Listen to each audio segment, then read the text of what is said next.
If you want to get a new sound, for example, to sound darker, more breathy, or more emotional, often the fastest way to get from A to B is by first going to Z, to go extreme first.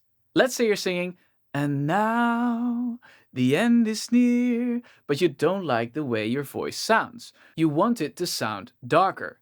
You could start from where you are and gradually move in the direction you want to go, add a little more, a little more, a little more, but not only will this take a long time, it will also often come with tension. Do a bit more, try even harder, more, and often you won't even get to the sound you were looking for. The smarter way to go about it is to first go extreme, to sound ridiculously dark. And now, and then you can just do a bit less to get to the sound you actually want. And now, and now, and now, and now, and now.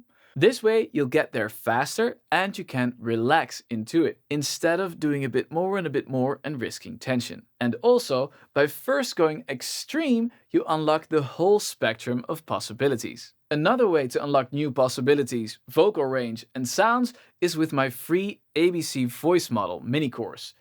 Get it here or watch another video I think you'll like here.